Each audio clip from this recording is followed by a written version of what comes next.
Hello everyone, welcome back to GED. Today we have some McDonald's, a standard Big Mac chicken nuggets there. You got your french fries, and we are checking out the Tzeentch and Cathay Total War Warhammer 3 battle preview.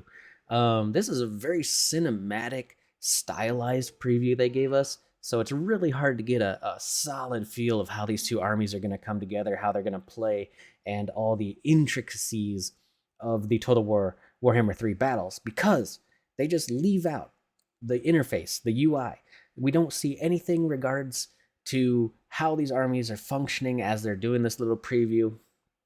There we see Miao Ying, the Storm Dragon, and then we see some Tzeentchian possessed and some crazy Tzeentch powers, man. Check out that chicken nugget, honey mustard, you got that down there.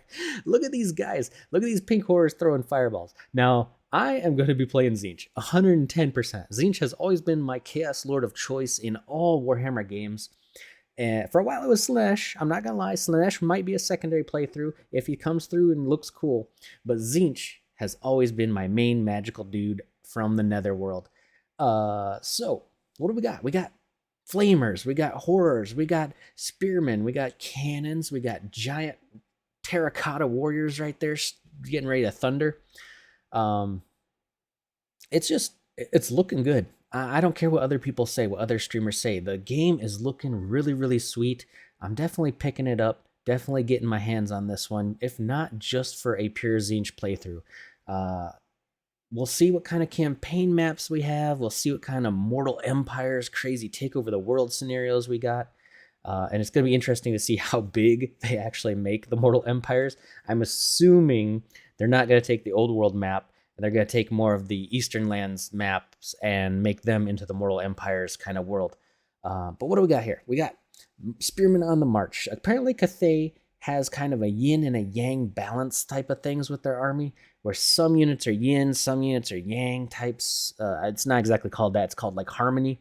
But most archer units are a certain type, ranged units, and certain melee units are the opposite type. So you got to kind of strike a balance there. Their casters rely on harmony as well to, to do a lot of their abilities, and it's just going to be interesting to see how they work out.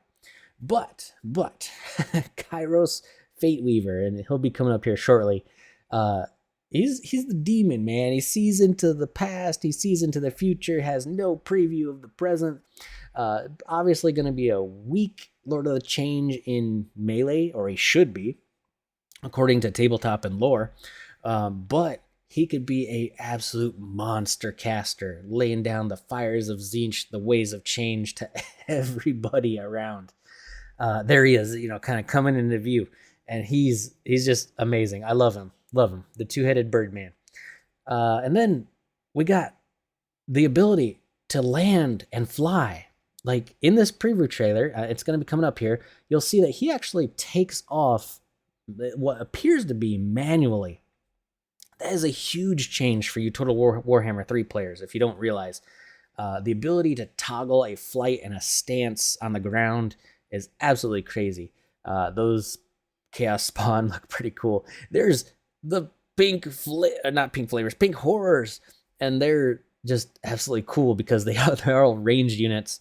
And I'm interested to see if they kind of do the split when they die, or if they do the explode when they die. Usually there's some mechanic on tabletop where if a horror dies, it either splits into other horrors or it explodes, depending on what version of Warhammer you're playing. Then we got blue horrors, which I'm assuming are going to be like goblins of the Tzeentch army. They just run through. There's a soul grinder, and that's cool that they included a soul grinder in this game. Soul grinder is a kind of a 40k fantasy mix unit. I mean, he's lived throughout time, and in this one, it appears he has kind of a cannon arm, but there's also a crazy strong melee demon, of course. So obviously, you're going to have a little bit of a mixed bag there. The Cathay's got those flying cannon. They look like terracotta pots, kind of. But they're like basically a flying flame cannon, which is pretty cool. Then those apparently are called Doom Knights on those Tzeentchian discs.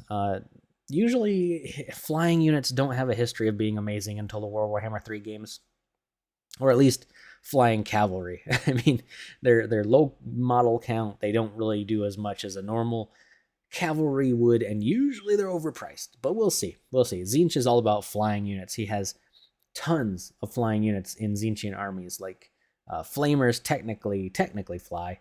Then you have the screamers, the discs, the lords of change. You know, all this stuff kind of goes in the air. Cathay. Cathay is apparently beaten in this little preview we have here.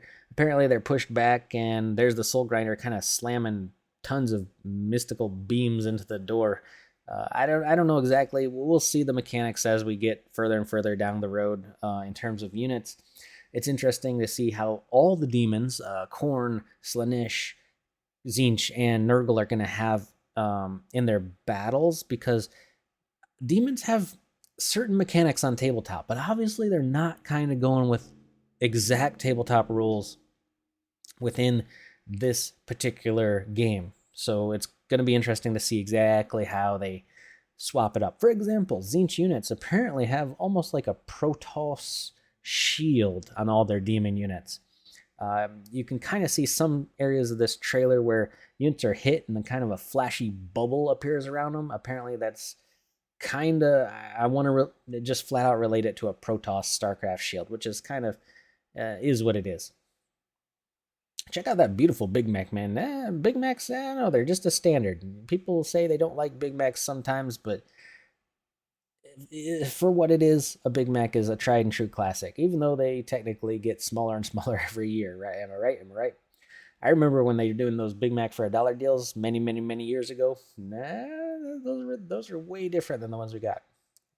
Here is kind of interesting. You see there, they were throwing blue and pink flame balls. So I'm wondering if the blue ones are from like an elite unit, and the pink ones were kind of from normal units. Also, you see kind of a rain spell going down there in the trailer. Obviously, that's going to be like a kind of Lore of Metal kind of rain down for Tzeentch with bolts of Tzeentchian fire. The more damaging spells Tzeentch has, the more happier I'll be. Let me just say that. Here's an awesome transformation by the Storm Dragon herself. And apparently you got to balance kind of like when you go into Storm Dragon form, because you lose a lot of harmony and a lot of stuff gets changed up with Cathay. Again, waiting to see exactly what that rule is. But units that can kind of transform like that are pretty cool. There's the demon pop, the traditional demon pop. When a unit loses morale, they don't run, they just explode. I also want to see if Khorne demons, Nurgle demons also have an explode mechanic.